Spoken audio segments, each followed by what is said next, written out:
네 가지 방법이 있습니다. 최저임금을 산출해내는 방식이 네 가지인데 그 중에서 뭐 하나를 골랐는데 어떻게 골랐냐면 경제 성장률 더하기 네. 그다음에 물가 상승률 빼기 그다음에 취업률 증가율을 뺍니다. 그래서 5.1%가 지금 나왔는데요. 네. 뭐 여러 가지 뭐 그 안에는 여러 가지 이제 숫자들이 대표적으로 이런 경제 성장률이 이제 간 부분들이 있습니다만은 어쨌든 5.1%에서 사실 이제 191만 원이 됐어요. 한 달에 받아야 되는 부분에서 5.1%뭐 옛날에 뭐 10%까지 올렸는데 괜찮은 거 아니냐 하는데 실질적으로 이렇게 최저임금이 오르면요 따라서 오르는 것들이 있습니다. 주휴수당을 줘야 되고요. 퇴직금을 줘야 되고요. 그다음에 보험을 해야 되기 때문에 사실 그 오른 거에 한 33%가 더 얹혀서 오릅니다. 그래서 현재 지금 우리가 뭐 얼마 안 올려서 9,160원을 지금 갔습니다만은 실질적으로 11,000원이에요.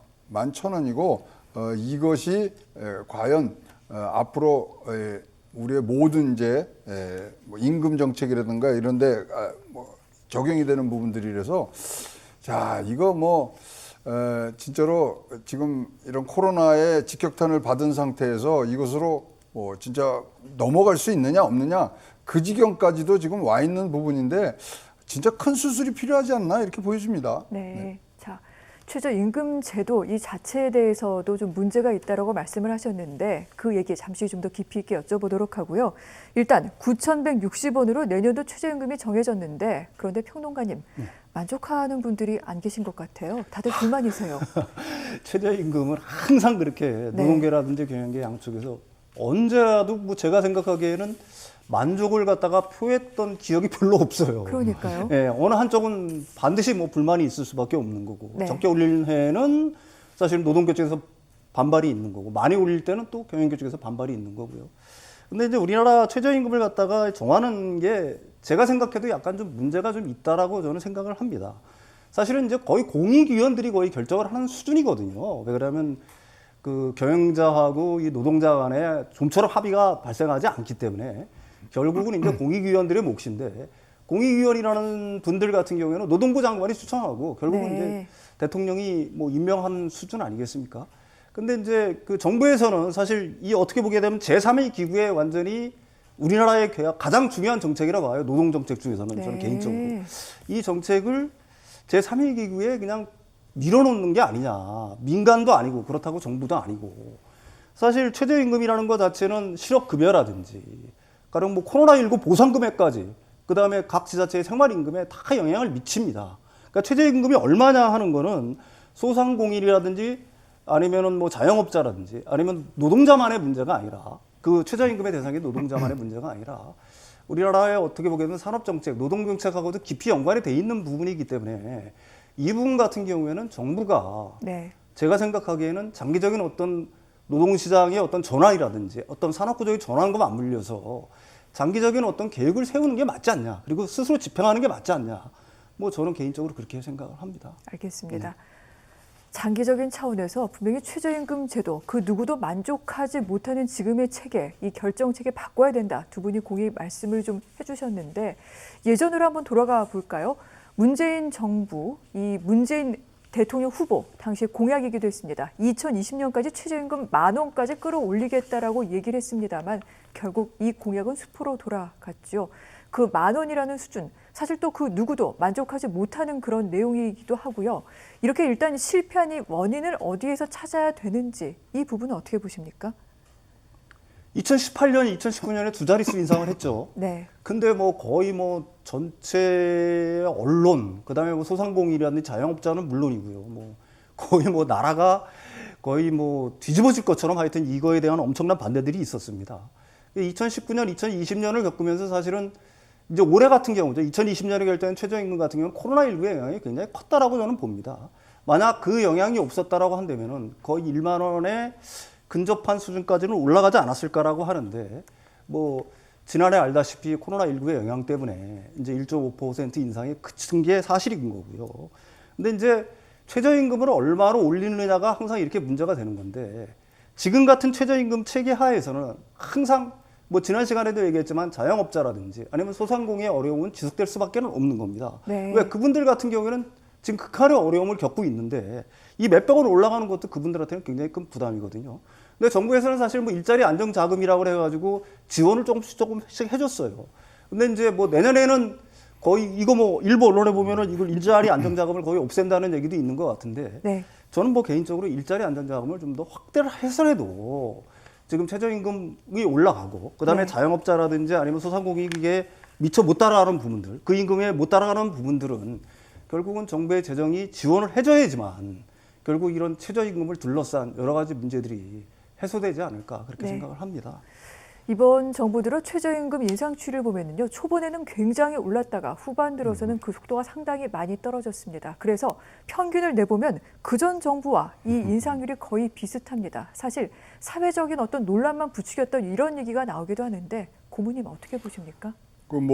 박근혜 정부 때는 7.8%인데 여기는 이제 전체적으로 하면 7.2%니까 근데 박근혜 정부 때하고 지금 다른 거는 박근혜 정부는 7.7%대를 유지하면서 왔습니다. 네. 그러니까 4년 동안 유지를 하면서 왔는데 7.8%. 여기는 앞에 10%대를 하다가 지금 뭐 2%, 1%대, 뭐 5%대를 이제 가놓으니까 굉장히 고통이 큰데 하나 굉장히 박근혜 정부하고 다른 그 가정이 뭐냐면 그 당시에는 소득이 늘 것이라는 것뿐만 아니라 일자리 줄어드는 것까지도 생각을 해서 이거를 뭐 굉장히 충격이 안 가게 그러나 이 근로자들이 충분히 이제 삶을 살 수 있는 부분들이 있는데 사실 이번에는 미스한 게 뭐냐면요. 이렇게 확 올리면요. 일자리가 줄거나 근무 시간이 줄어버렸어요. 그러니까 지금 자영업자 중에 알바나 직원을 쓰는 자영업자가 사실 3년 전에는 한 60만 명 정도 됐거든요. 지금 120만 명으로 네. 줄었어요. 그렇다면 뭐냐면 다 자른 거거든요. 자르고 20대 근로자들이 지금 갈 데가 없어요. 사실 뭐 알바도 해야 되고 공부도 해야 되는데 그러다 보니까 저는 이 최저임금 미만의 임금을 받는 사람이 14%에서 18%로 지금 올라갔거든요. 이런 것들을 종합적으로 지금 뭐 생각을 못 하고 사실 뭐 정부에서는 이런 얘기들은 잘 안 합니다만 소득주도 성장의 가장 앞에서 끌던 게 이게 사실은 네. 최저임금이었는데 그 부분이 조금 너무 과하게 앞에 나간 부분들이 많았고요. 이런 부분들이 이제 업종에 따라서 산업에 따라서 네. 전해졌던 충격이 다른데 그것을 뭐 연구하고 분석하고 처방하고 진단해야 되는 부분들이 굉장히 힘으로만 밀어붙여서 지금 1만 원까지 가는 데에만 조금 매몰해있던 부분들이 지금 많아서요. 자영업자들이 최저임금 인상을 따라가지 못하는 면들을 못 본 것 같습니다. 그래서 자영업자 한 분이 말씀하시는데 굉장히 저한테 와닿는 얘기가 뭐냐면 이 정권 들어오면서 포도알 같았던 최저임금이 지금은 수박으로 변해들어서 들기조차 힘들다. 그 말이 들어오면 진짜 우리가 영세 자영업자에 대한 어떤 배려들이 이 실핏줄 경제에서 아직 네. 국민들과 그다음에 장사를 하는 현장에서의 눈높이에는 안 맞는 그런 부분들이 지금 분명히 있다고 보여집니다. 사실 최저임금을 급격하게 올렸을 때 저임금 노동자와 자영업자, 그것도 영세 자영업자 간의 전쟁이 벌어졌다. 이런 얘기가 나올 정도까지 이 최저임금 제도 개선 분명히 필요하다. 이런 말들이 많이 나옵니다. 그 누구도 만족하지 못하는 최저임금 제도. 그렇다면 어떻게 개선하는 게 필요할까요, 고모님? 지금 지난 시간에도 잠깐 말씀드렸는데 2024년이면요. 모든 이 근로자가 받는 돈이 여기에 산입이 됩니다. 네. 그러면 완전히 개편이 돼야 돼요. 요번에 솔직히 5.1% 올렸지만 다른 것까지 다 합하면 그렇게 많이 오른 건 아니거든요. 근데 지금까지 우리가 월 정규로 받는 상여금이라든가 그다음에 복리후생비 이런 것들은 지금 집어넣고 있는데 2024년 되면 그게 완전히 들어갑니다. 그렇다면은 이 전체에 네. 운영하는 제도를 진짜로 바꿔야 될 때가 나왔고요. 그러려면은 올해 이제 지났으니까 지금부터는 TF팀이 정해져서 네.